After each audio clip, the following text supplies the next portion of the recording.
Boa noite a todos, é com muita alegria que estamos iniciando o Evangelho Online do Centro Espírita Esperança e Fé.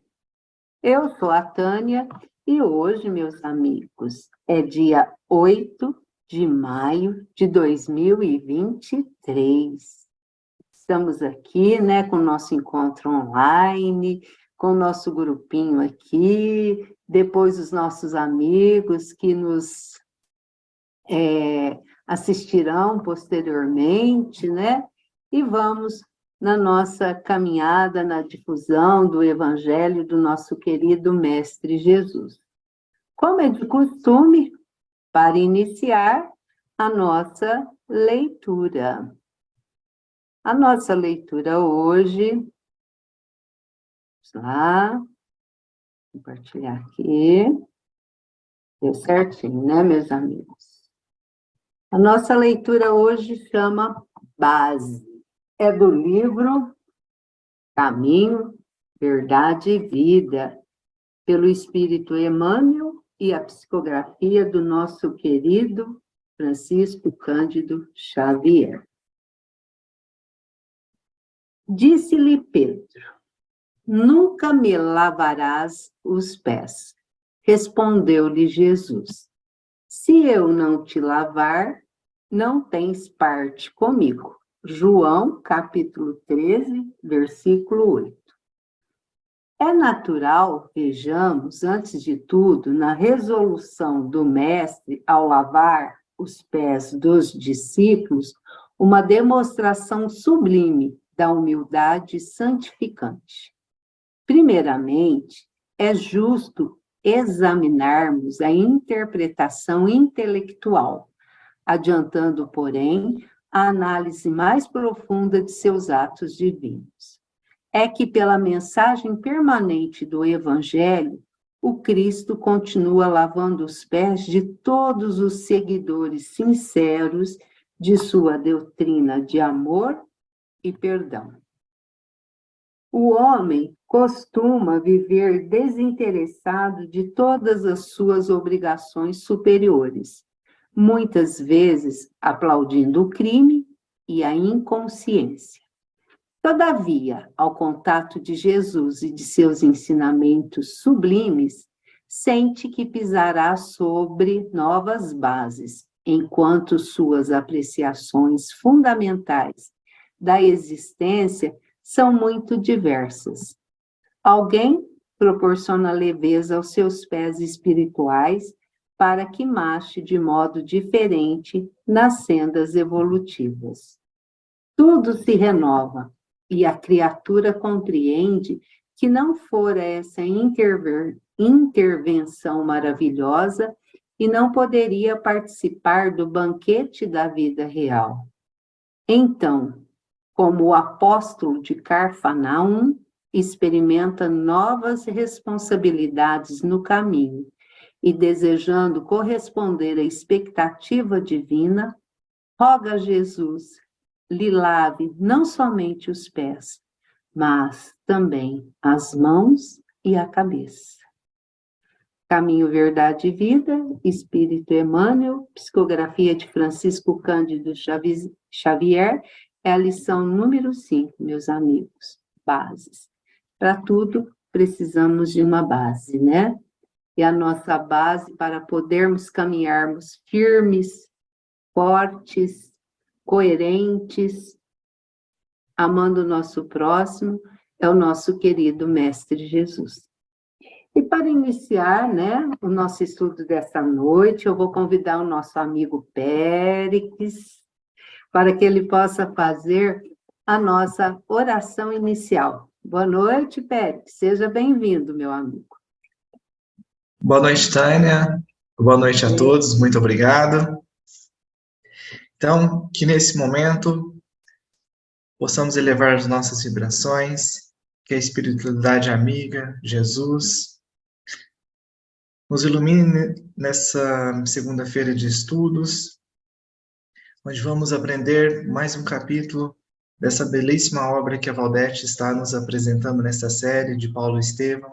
Que a espiritualidade a ilumine nesse belíssimo conhecimento que é passado com muito amor, muita dedicação e carinho para todos nós, que possa ampará-la com as mais belas, grandiosas energias nesse ensinamento maravilhoso, e que ilumine a casa de cada um de nós nessa noite de estudos. Que assim seja. Pai nosso que estais no céu, santificado seja o vosso nome, venha a nós o vosso reino, seja feita a vossa vontade, assim na terra como nos céus. O pão nosso de cada dia nos dai hoje, perdoai as nossas ofensas, assim como nós perdoamos a quem nos tem ofendido, e não vos deixeis cair em tentação, mas livrai-nos do mal. Que assim seja. Que assim seja. Muito obrigada, Pérez. E assim, né, meus amigos, nós vamos convidar a nossa amiga Valdete, que tão carinhosamente, né, olha só a bênção que é a internet. 450 quilômetros distante de nós, ela pode estar aqui perto, passando esse livro maravilhoso. Estou tirando os começos, não acabou, terminei.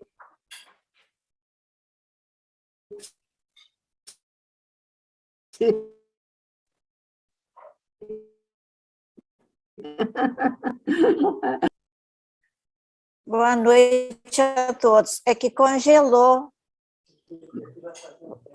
sua imagem para mim. Está recebendo bem a minha? Sim, a sua eu estou vendo, mas está falando que a sua banda está um pouquinho baixa, Valdete. Mas daqui a pouco ela vai conectando.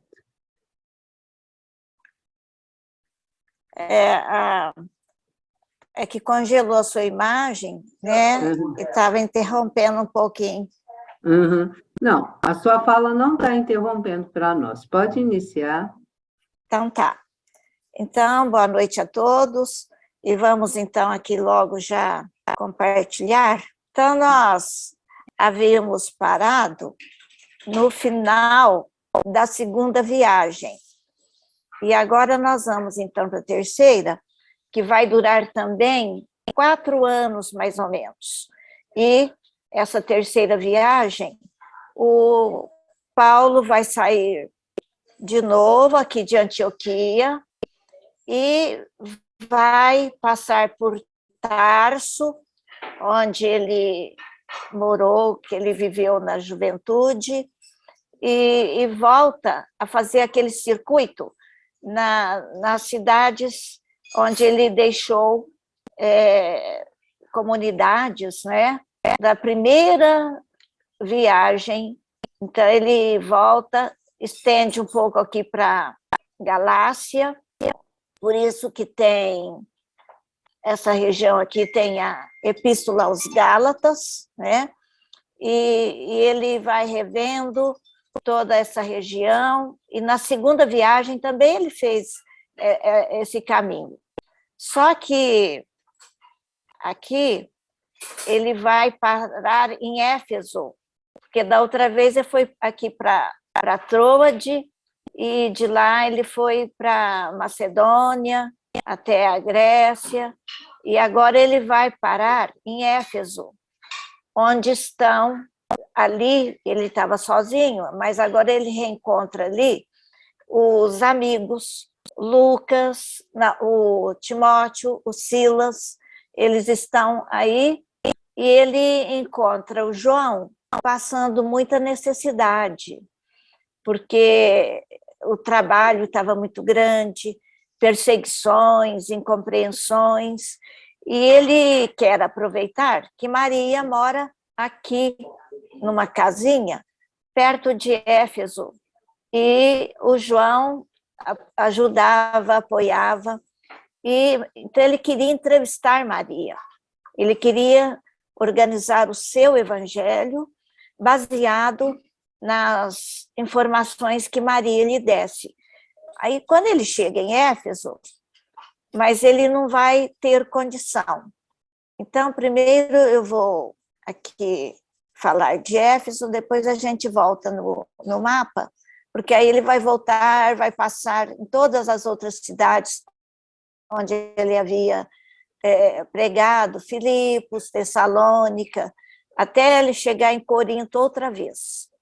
Mas agora nós vamos parar em Éfeso, porque aqui ele vai ficar mais de 2 anos. Então, ele resolveu ficar um tempo, porque viu que João estava precisando, né? Aí ele fica pregando 3 meses na sinagoga. Ele faz curas e ele cria mais funções, atendendo as necessidades do pessoal. E a gente sabe que ali, então ele encontra aquele casal que ele havia encontrado lá em Corinto, e que ele viveu no deserto 3 anos com eles, Áquila e Prisca. Ele encontra Tito, que tinha saído lá de aquele que foi o pivô daquela conferência em Jerusalém, que ele não queria que ele fosse circuncidado, e o Tiago quis. Então, Tito, ele estava agora pregando além ali de Antioquia. Silas, Timóteo, então estavam todos ajudando o João. Aí ele vai ficar mais de 2 anos, mas vai criar um problema sério com aqueles que acreditavam na deusa Diana. E as pessoas faziam pequenos assim, biscuit, como que chama? Pequenas imagens, né, da deusa Diana.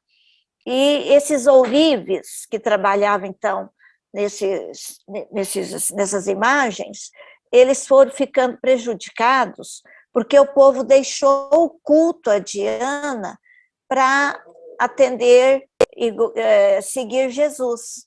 Aí eles começaram a fazer movimentações e prenderam até os que coordenavam ali a cidade, né, as pessoas mais importantes, aí passaram a fazer prisões, eles destruíram a tenda de Áquila.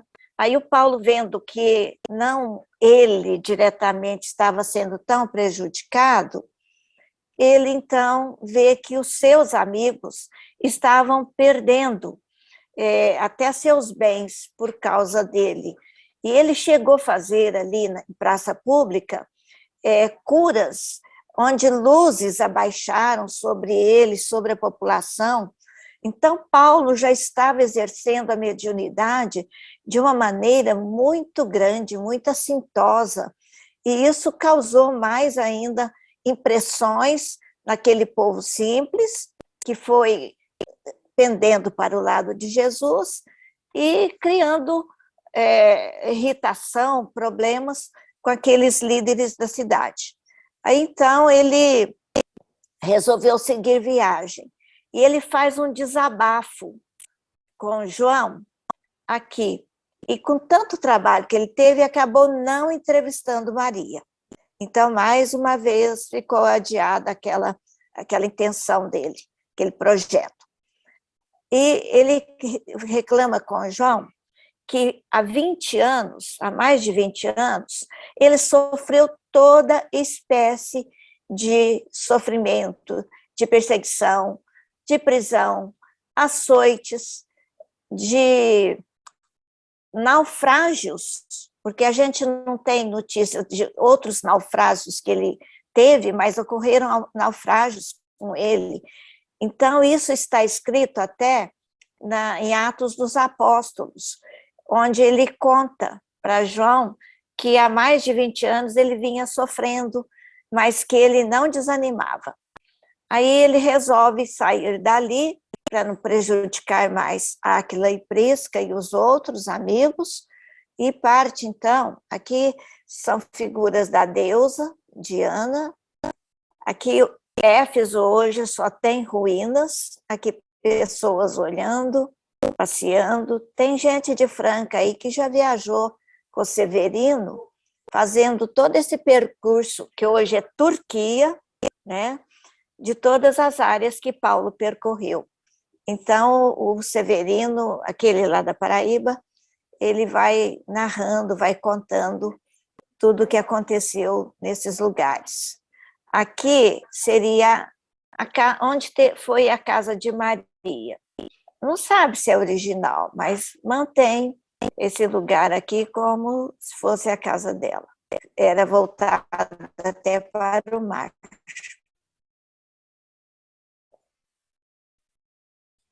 Aí ele vai para Trode, para Filipos, e Áquila e Prisca tinha ido com ele. E Áquila e Prisca foi para Roma. Aí ele fica em Corinto, revê todo o trabalho, dá um tempo, e ele, dali, ele tem intenção de partir para Roma. O sonho dele era ir levar Jesus, o Evangelho de Jesus, e manda uma carta. Então, é a Epístola aos Romanos. E quem leva é uma mulher, Febe. Ela ia viajar para lá, ele mandou avisando que ele iria para lá. Só que chegou o inverno. E durante o inverno, que vai de novembro a abril, aqui para nós é verão, lá é inverno. De novembro a abril, não dá para ficar navegando no mar Mediterrâneo, porque ele fica revolto, as tempestades podem levar a naufrágio, e ele, então, foi prudente e ficou aguardando. Nisso, chega um emissário lá de Jerusalém com uma carta de Tiago. E Tiago está implorando para ele que Jerusalém estava muito mais perseguida, que Pedro tinha sido banido de lá, e ele pedia a volta de Paulo para Paulo dar o testemunho, porque Paulo foi ali que ele foi doutor da lei e acabou, então, mudando totalmente e indo para Jesus. E Jerusalém cobrava que Paulo tinha que voltar lá, porque ele enganou o povo. Então, eles queriam um testemunho dele, porque vocês lembram que ele viu Jesus, foi para o deserto, quando ele volta do deserto e volta para Jerusalém, ele fica só uns 15 dias, porque Simão Pedro alertou, você não pode ficar aqui. E ele ouve uma voz lá no templo, quando ele está revendo o lugar onde ele havia errado, que ele tinha mandado apedrejar Estevão. Aí a voz diz para ele, não fique aqui, você nem iniciou sua tarefa, senão você vai ser preso e pode ser morto, né? Aí, então, ele acaba aceitando o convite de Tiago e vê que ele precisa voltar, não tem jeito. E uma voz fala para ele que ele tinha que dar o testemunho. Então, frustra, mais uma vez, a viagem que ele gostaria de fazer a Roma. Aí ele vai acabar voltando para... Então, ele vem para Corinto, né? E de Corinto, ao invés de ir para Roma, essas setinhas mais finas mostra que ele volta passando em todos os lugares aonde ele havia pregado. Só que ele não vem pelo interior, ele vai vir aqui pelo mar. E quando ele vai passando aqui no mar, perto de Éfeso, aí ele vê Maria com a cabeça branquinha, e o pessoal de Éfeso, tudo ali à margem do oceano, com lenços brancos, abanando para ele, em despedida. E ele sente que vai ser a última vez que ele vai passar por aqui. E ele, então, vem e chega aqui na Fenícia, em Tiro, e vai por mar contornando o litoral até Cesareia. E lá em Cesareia, ele vai a pé. Ele vai para Sebaste até chegar em Jerusalém. Então, ele vai voltar, e ele volta com Aqui é só para vocês verem um ponto maior, a região da Ásia Menor, os lugares todos que ele esteve. E ele chega, então, em Jope, vai para Antipatris e vem para Jerusalém. E aqui ele vai encontrar, ele vai, então, levar com ele, foi com ele, e eu esqueci agora qual o outro que foi, o Trófimo. O Trófimo e o Lucas é que vão ficar sempre ali perto dele. A partir de agora, Lucas não vai deixá-lo. Lucas vai acompanhá-lo agora até o fim da vida dele. Então, Lucas vai ser um grande companheiro. Então, o que é que ele vai fazer? Ele chega lá, em Jerusalém, aí Tiago fala para ele as exigências que o Sinédrio queria que ele fizesse. Era para humilhar mesmo o Paulo. Eles não estavam mostrando que eles queriam era prendê-lo e matá-lo, mas não mostraram isso. Apenas disseram que ele tinha que pagar as despesas comprando 15 ovelhas para 4 nazireus ou nazareu, que eram aqueles homens que faziam o voto de castidade e que levavam essas ovelhas para o sacrifício no templo. Então, era um ritual que os judeus tinham e que queria que o Paulo acompanhasse esses nazireus, esses nazareus, e levassem as ovelhas, e ele que tinha que pagar. Como ele não tinha dinheiro, então a igreja de Jerusalém, Lucas, ali eles se empenharam para pagar essas ovelhas. E durante 7 dias, ele tinha que ir todos os dias acompanhando e levando essas ovelhas junto com aqueles 4 nazireus. E ele percebeu que Tiago estava bondoso, estava mostrando sabedoria, ele já não estava aquele radical, meio ranzinza de antes. Ele passou por muitos percalços, muitos sofrimentos ali na igreja, né? Então ele parece que tinha abrandado. Só que ao invés de completar os 7 dias, no 6º dia, a população, instigada lá pelo Sinédrio, arrastou Paulo ao pátio até onde ele tinha mandado, o pátio lá do templo, onde ele tinha mandado apedrejar Estevão. Aí ele foi arrastado para lá.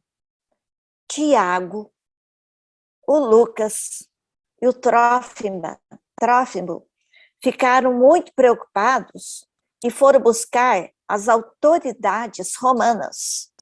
Na época de Jesus, era o Pilatos.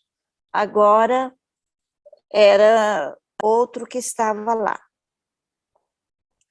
Então, o Trófimo e o Lucas, eles buscaram autoridades romanas. Aí vieram quem? 2 centuriões. O que eram centuriões? Eram um tipo de capitão, general, que comandava 100 homens, por isso centuriões, um batalhão de 100 soldados.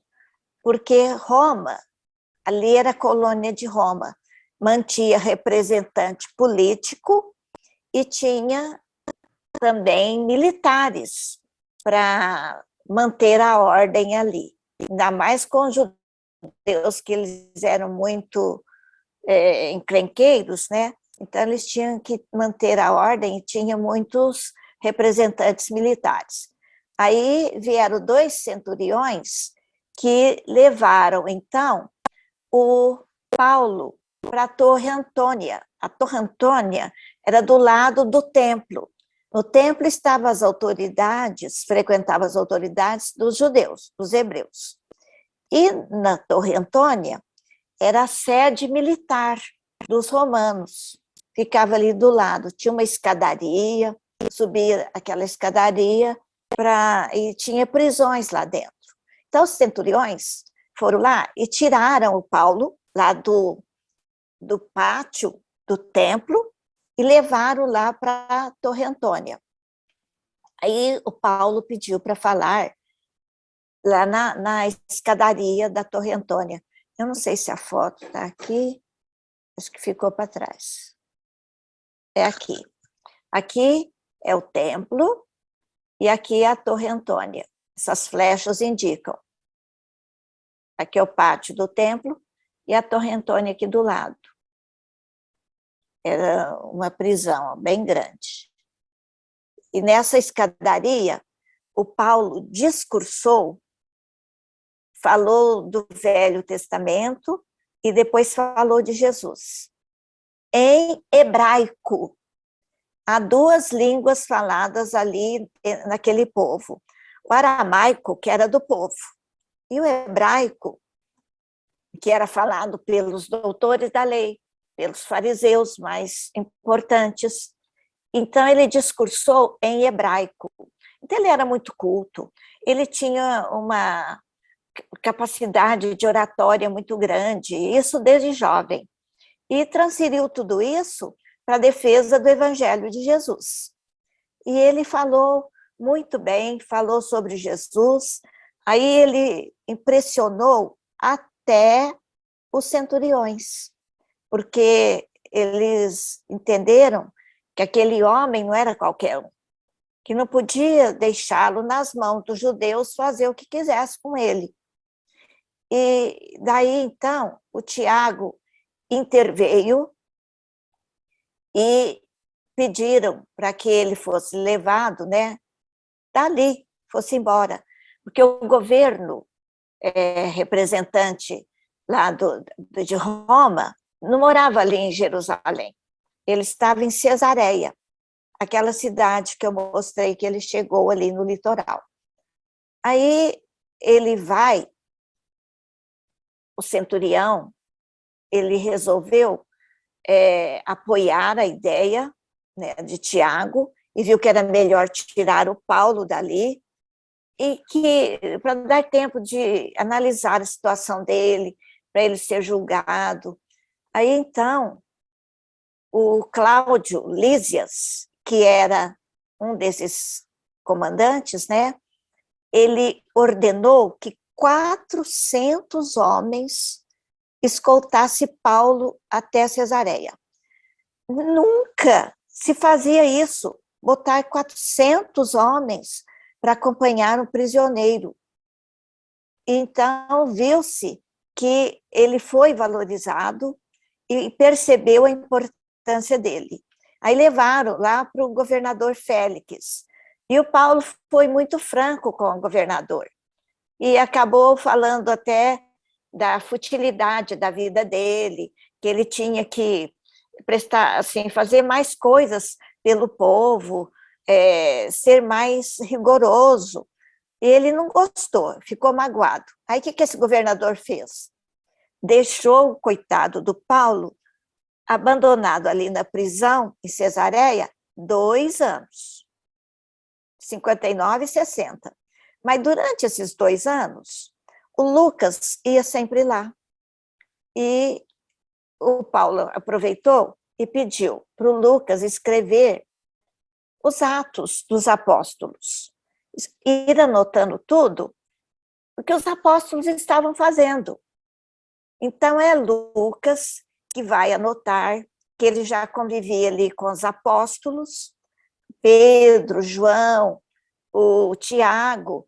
Então, ele vai anotando e vai descrever em Atos dos Apóstolos também sobre Paulo e sobre ele, Lucas. Só que o Paulo falou assim, você não vai me elogiar.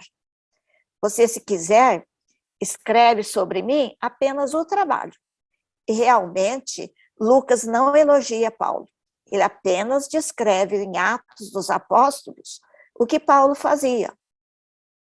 Então, foi assim que o Paulo, nesses 2 anos, aí ele pede assim para Lucas: você vai escrever um evangelho e vai entrevistar Maria. Eu não consegui, então você que vai. Até o evangelho de Lucas, percebe-se que foi escrita a 2 mãos. Uma parte, a gente vê que parece que é a linguagem de Paulo, o centro, a parte mais central do evangelho de Lucas. Agora, o início, quando fala do nascimento, com bastante detalhes, a gente percebe que é Lucas escrevendo o que ele ouviu de Maria. Então, é para Lucas que Maria conta detalhes do nascimento de Jesus. Esse evangelho de Lucas, ele é um pouco diferente do de Mateus, que escreveu o que ele lembrava sobre Jesus, e Marcos, que é o João Marcos, sobrinho do Barnabé, filho da Maria Marcos, que vai escrever, só que o João Marcos ele vai escrever o que ele ouviu mais do próprio Barnabé, mas principalmente de Simão Pedro. Então, o evangelho de Marcos é bem parecido com o de Mateus, mas ele tem outras coisas, às vezes, diferentes, que é Pedro que passou para ele. E é isso que o Paulo pensava. Todos os apóstolos deviam escrever o evangelho, porque cada um ia ter algumas lembranças, ia ter algumas percepções sobre Jesus, sobre os ensinamentos dele, a vida dele, que o outro às vezes não percebeu. E acabou de apóstolos mesmo escrevendo só o Mateus e o João. Mas o evangelho de João vai ser bem mais tarde, o João já estava bem velhinho, o João escreveu em grego, porque ele estava lá em Éfeso, por lá falava muito grego, então vai ser um evangelho diferenciado. Vocês ouviram falar que o Pórcio Festo chegou em Jerusalém e ficou 10 dias? Sim. Então, os doutores da lei pediram para ele fazer Paulo retornar a Jerusalém e eles queriam crucificar o Paulo. Aí o Lucas ficou sabendo.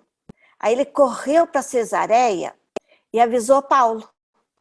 Aí, para o Paulo ficar prevenido, que talvez o governo, Pórcio Festo, quando chegasse lá em Cesareia, ia acabar, então, devolvendo o Paulo. Aí, quando Festo chegou lá em Cesareia, o Paulo, então, falou que era cidadão romano e que ele queria ser julgado em Roma. Ele tinha esse direito, porque a família do Paulo, a família está tendo algum problema?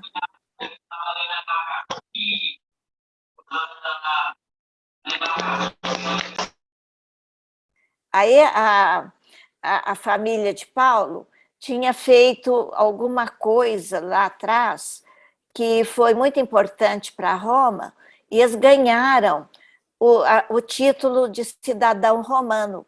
E isso dava vantagens para Paulo, que ele podia ir para Roma e ser condenado lá.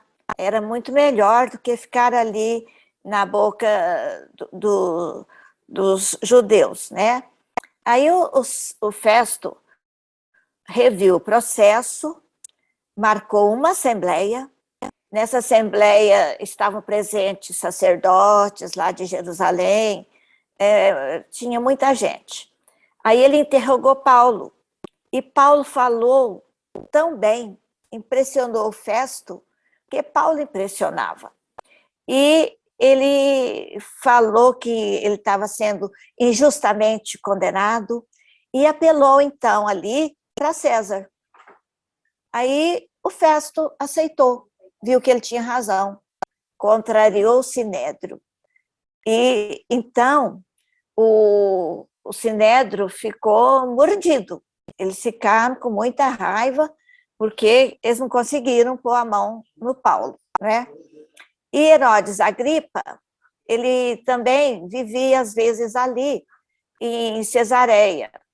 Era o rei lá dos judeus, né? E o Herodes, casado com Berenice, e ficou, Paulo, pela fé, uma oratória, ele impressionou também o Herodes. E fizeram um documento, e documento que fazia com que Paulo fosse julgado em Roma. Aí Paulo vai despedir, né? E agora o 9º capítulo. Paulo, então, despede. Deixa eu ver quanto tempo que tem. Já tem um tempo. Aqui é a figura do Paulo, quando ele despede de todos os companheiros. Vem gente lá da cidade de Jerusalém, o Tiago estava aí, todo mundo despediu dele, porque sabia que agora ele ia e não voltava mais. E o Tiago despede, e ele despede de todo mundo ali nas margens, né? Aí no ano 60, eles partiram, então, de Cesareia para Sidon, Costeia, Fenícia, Chipre e parte de Mídia na Lícia. Embarcaram ali, eu vou mostrar os lugares, 276 pessoas e uma carga de trigo num barco que foi com excesso de gente e de carga. E o tempo estava impróprio. E então, até Creta, Paulo fez pregações e falou para Júlio, que era o comandante, o centurião que acompanhou, porque ele algemou Paulo, porque ele era o representante de Roma, militar, que ia acompanhar o prisioneiro até Roma. E falou para o Júlio que a tempestade ia acontecer, mas o Júlio avisou o comandante do barco, mas o comandante não acreditou. Então, aqui, ó, vocês vão ver. Foi para Cesareia, Jerusalém, ficou 2 anos ali, prisioneiro. Aí ele vai e passa em Sidon, o barco vai e mira, e aqui é que ele pega essa carga de mais de 200 pessoas e uma carga de trigo.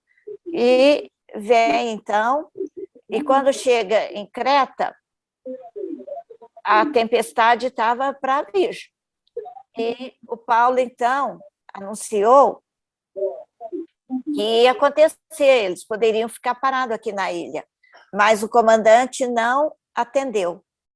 E aqui acho que tem outro mapa.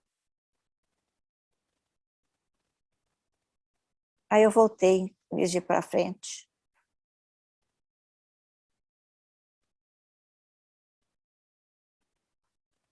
É aqui, ó, em Fênix.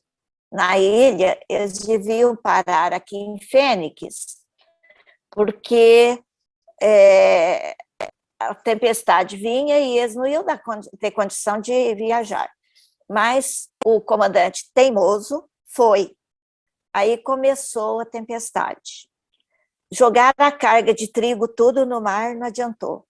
Ficaram 14 dias à deriva, até que eles foram parar e o barco só sobrou, pertinho da ilha de Malta. E eles, então, ficaram só com o quê? Com nada, com o que tinha no corpo e algumas tábuas, algumas coisas, porque o barco destruiu. Acabou com tudo, a tempestade.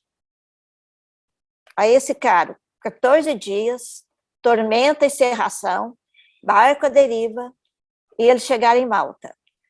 Lá em Malta, morava alguns romanos, que administravam a ilha, e as pessoas nativas. Eram, assim, pessoas muito simples, mais primitivas, que moravam ali. E estava fazendo frio. E fizeram fogueiras para aquecer. E o Paulo, quando pega uma madeira para fazer a fogueira, uma víbora, uma cobra, ficou pendurada na mão dele, picou. Os nativos e os romanos que moravam ali arregalaram o olho, ficaram apavorados e disseram para os companheiros ali de Paulo: ele vai morrer, essa víbora é venenosíssima. Pois o Paulo não teve nada, não aconteceu nada com ele, sobreviveu. Pronto, já começaram a idolatrar o Paulo, porque foi para eles um milagre o que aconteceu. Aí o administrador ali viu que o Paulo tinha algum poder, alguma coisa, né? Aí Paulo prega, Paulo cura o pai do administrador ali da ilha de Malta, Públio Apiano, e então o administrador cedeu um salão para eles fazer pregações e curas. E quem estava ali com ele era o Lucas. Então, aqui é eles na tempestade, aqui eles chegaram em Malta, só depois é que vem um navio, depois de um tempo, é que eles vão seguir para essa ilha aqui, ó, que a bota da Itália chuta a ilha da Sicília. Mas vamos ver aqui. Aqui Malta, né? Aqui de novo o trajeto, que ele vai até Roma. Aqui é foto atual, com ruínas ali na ilha de Malta. Aqui são ruínas que tem ali do que existiu. Eles pegam sal, recolhem sal ali, são salinas. Aqui também é hoje o que existe lá na ilha de Malta, mas ela era quase despovoada, muito pouca gente. Aí passou a época de tempestades, né? Chegou um navio, Castor e Pólux, e que recolheu, então, e levou-os para Sicília. Lá eles ficam 3 dias. E nessa ilha, onde eles ficam 3 dias, Paulo já viu que tinha gente que já estava fazendo cópias da epístola aos romanos que ele tinha mandado para lá, para Roma. Então, já tinha chegado aí na ilha de Sicília, cópias da epístola dele. E já havia cristãos ali na ilha de Sicília. Aí ele vai para Puteoli, que na época era Pousolis, e fica numa pensão modesta, os 3, ele, Lucas e eu esqueço o nome do outro, perdão, depois eu lembro. Então, eles vão os 3 lá para... E o Júlio, que era o comandante. Aí o Júlio tirava as algemas, via que ele não tinha perigo nenhum, mas na hora que entrava num navio, ou então numa escolta, em carruagens, o Júlio botava as algemas nele de novo. Ele pedia até perdão, mas o Paulo, não, cumpra o seu dever. Aí eles ficaram aí 7 dias nessa cidade, uma semana, né? E logo que eles chegaram, o Paulo já mandou 2 emissários, que ali tinha uma igreja, que já estudava as cartas de Paulo. As cartas não só aos romanos, mas outras epístolas que chegaram até lá. E mandaram 2 emissários avisar Roma que Paulo estava indo para lá, avisar os cristãos de lá. Então, eles eram danados, né? Paulo ia como prisioneiro, mas já deixava os seguidores de Jesus de pronto aviso para ele ser recebido. E, de fato, eles andaram mais 7 dias, depois dessa semana que eles ficaram aí, mais 7 dias, mais 200 quilômetros, os carros dos guardas, os prisioneiros, porque levou Paulo e outros prisioneiros, e mais de 50 cristãos a cavalos. Saíram dessa cidade e seguiram.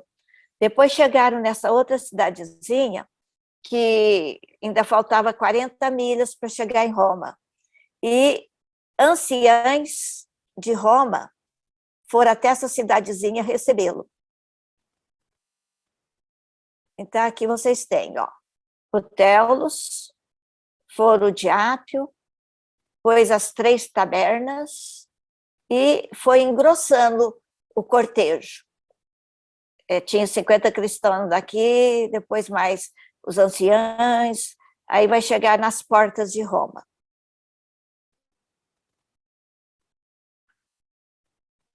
Em 3 tavernas, aquela cidade que eu mostrei, a última ali, mais amigos e carros. Isso já estava no ano 61. Então, vocês viram que ele saiu no ano 60, lá de Cesareia, né? E agora ele já levou um tempo, já chegou no ano 61.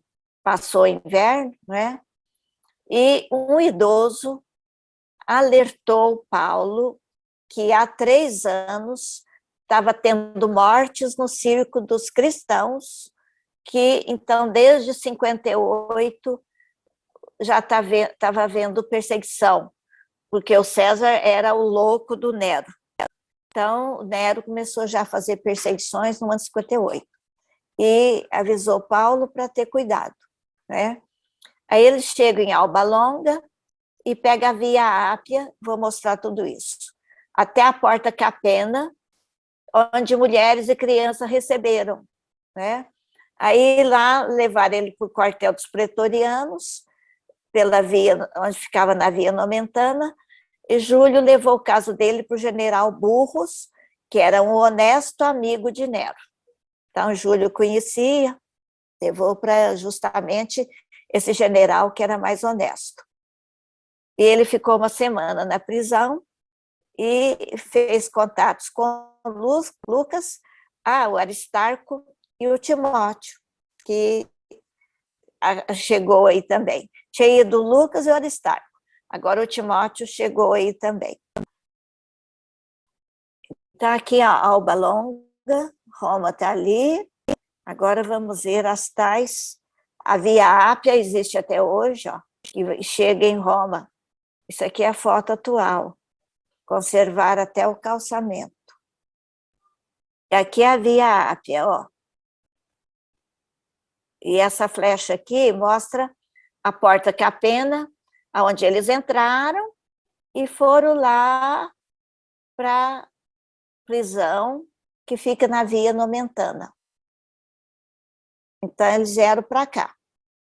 Paulo, então, fica uma semana e ele pede para eles alugarem ali um quartinho, alguma coisa ali perto, e arranjar serviço, porque eles não podiam ficar dependendo de ninguém. E ele falou, eu fico aqui, ele ficou uma semana preso, aí conseguiram a liberdade vigiada dele. Aí arranjaram um quartinho para ele perto da prisão, onde sempre tinha um militar que ficava ali na porta, e assim ele fez amizade com tanto de militar, com general, porque viram que ele não tinha problema nenhum. E ele foi fazendo contatos com o pessoal e naquele quarto, e ele ia todo dia tomar as refeições lá na prisão. Por isso que ele falou para os outros trabalharem, para se manterem, porque ele se alimentava na prisão.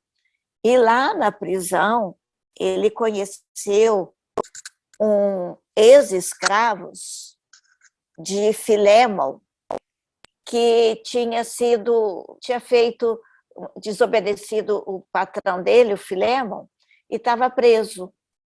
Aí Paulo vai escrever a epístola a Filémon, que é o patrão desse prisioneiro.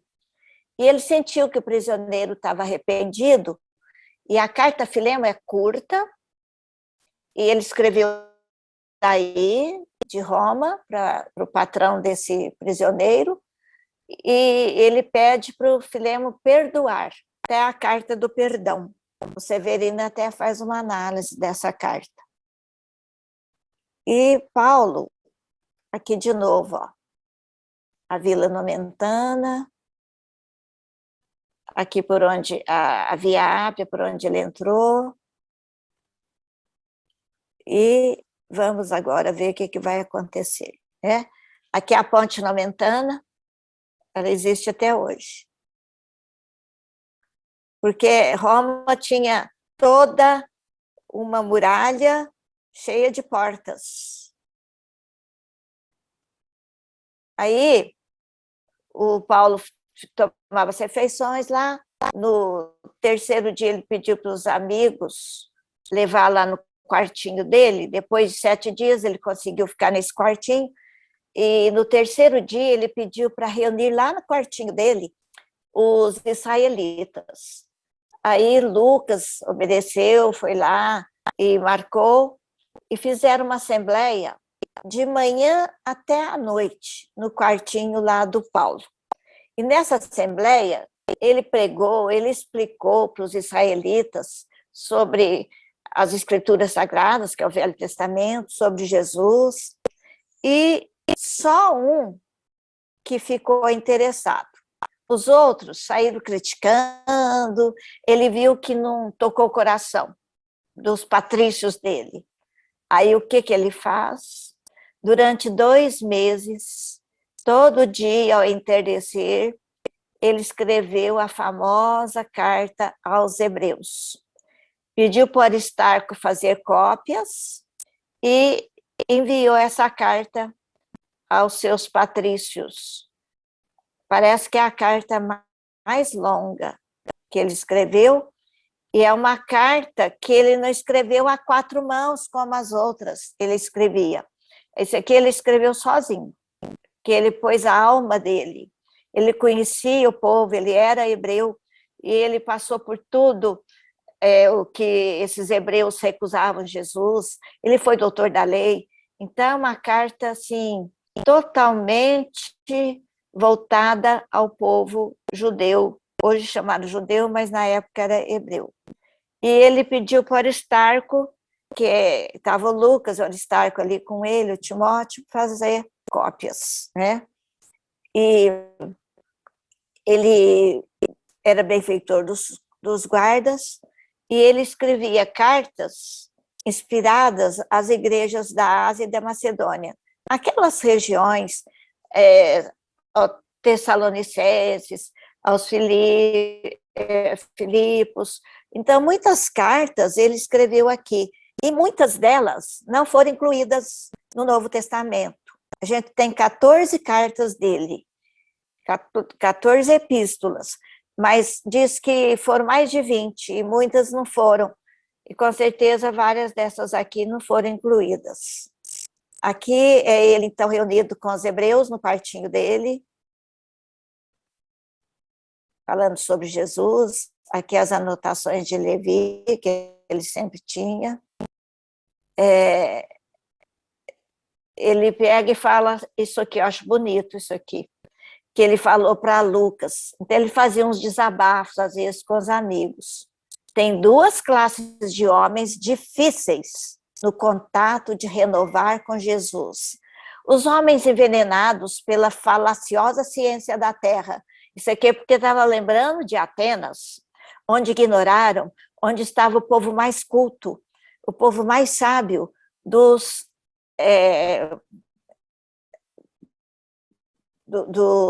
filósofos, né?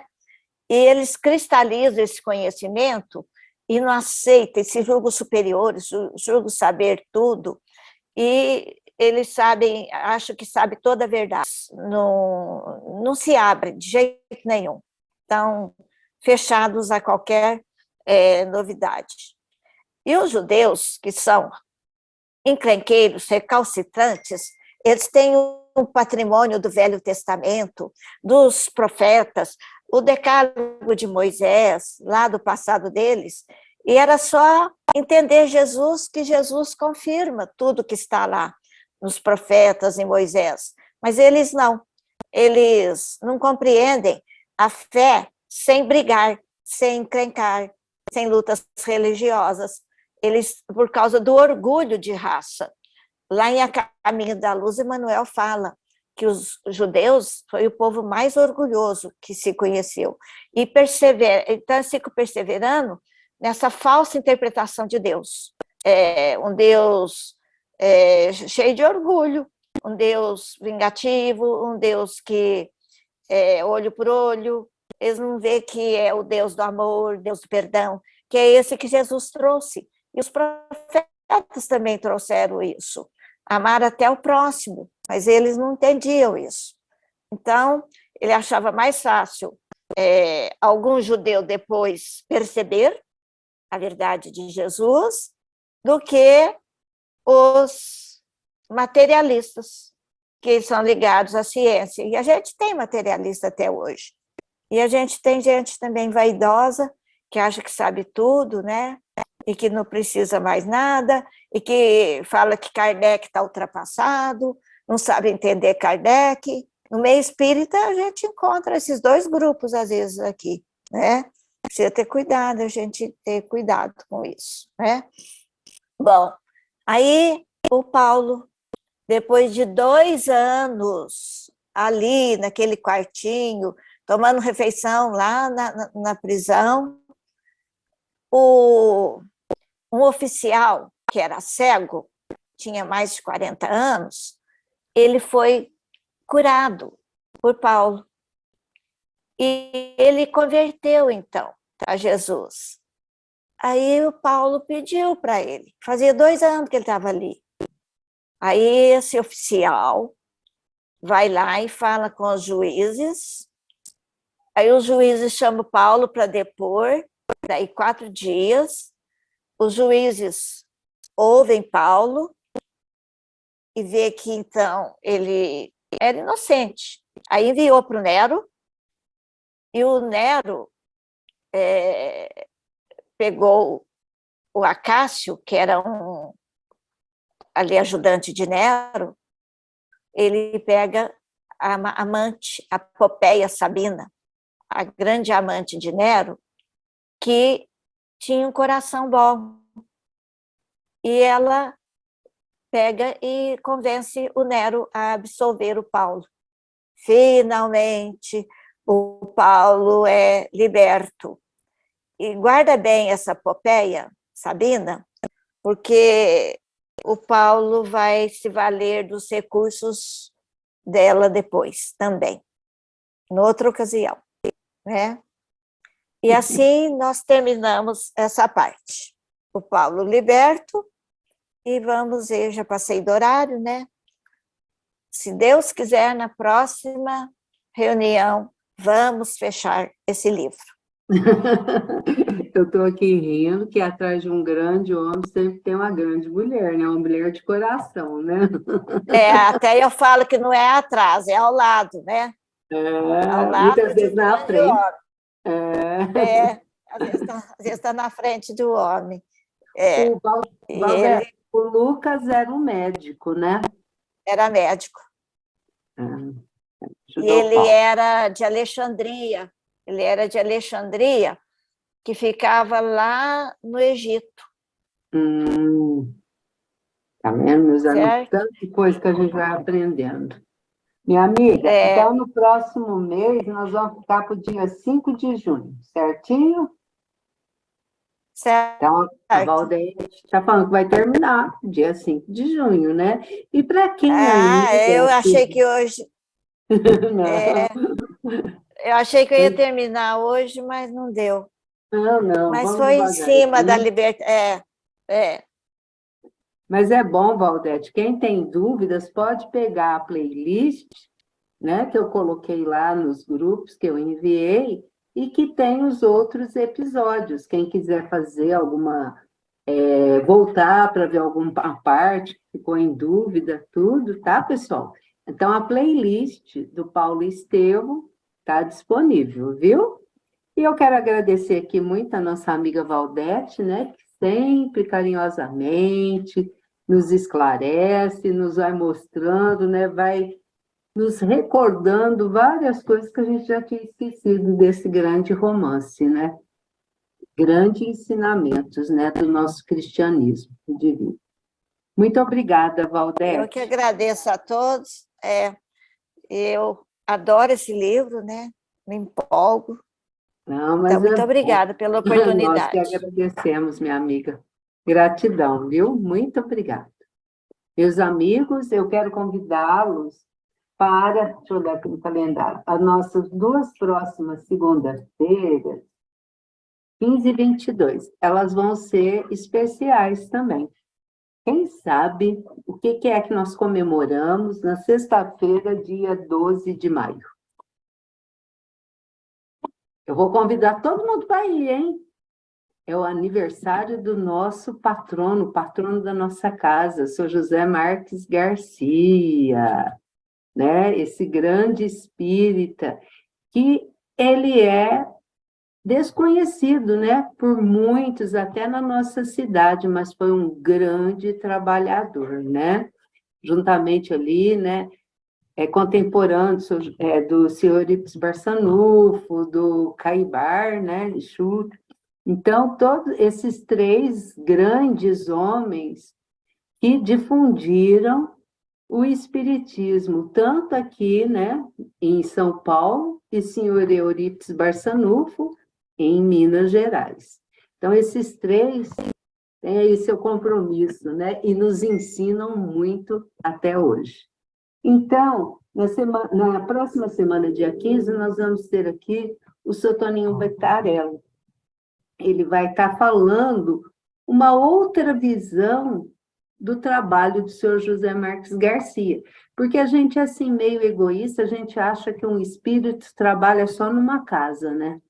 Eles têm uma equipe aí toda, eles estão trabalhando em várias casas, ajudando a todos, né? E no dia 22 vai ser a nossa amiga Mara, e ela também vai falar um tema relacionado ao senhor José Marques Garcia. E no dia 29 é a terça da USE. Eu não sei quem virá para nós, mas fica aqui o convite, viu, meus amigos? E agora vamos para nosso fechamento.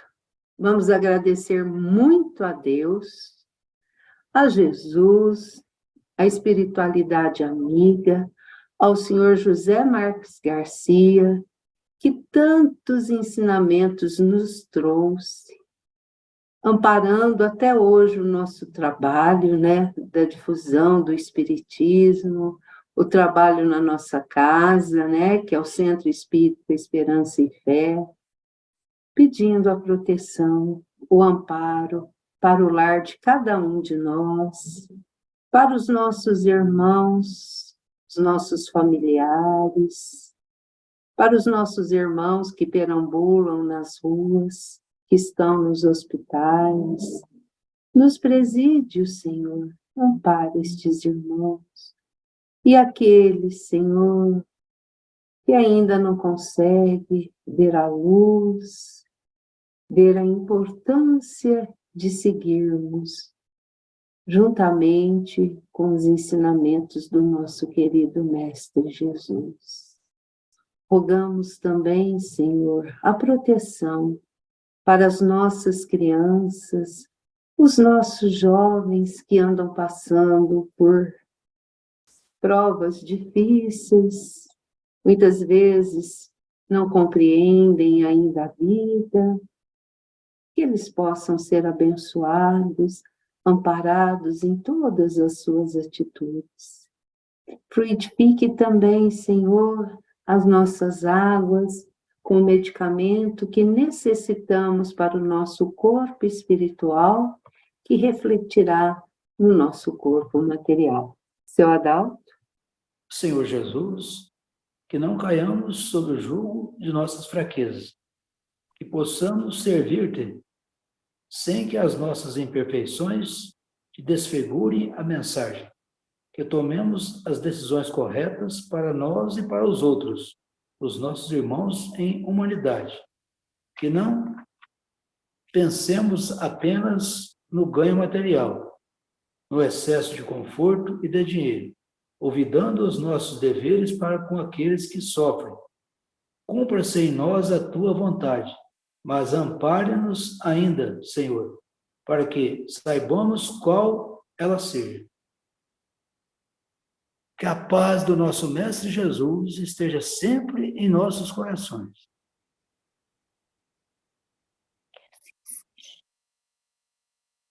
Que assim seja. Meus amigos, um beijo no coração, muita paz, muita alegria, muita esperança, que possamos sempre caminharmos para frente e para o alto. E não deixemos de ter esperança em dias melhores. Até a próxima semana, uma semana abençoada. Um beijo no coração de todos. Até mais, meus amigos. Muito obrigada. Até a próxima.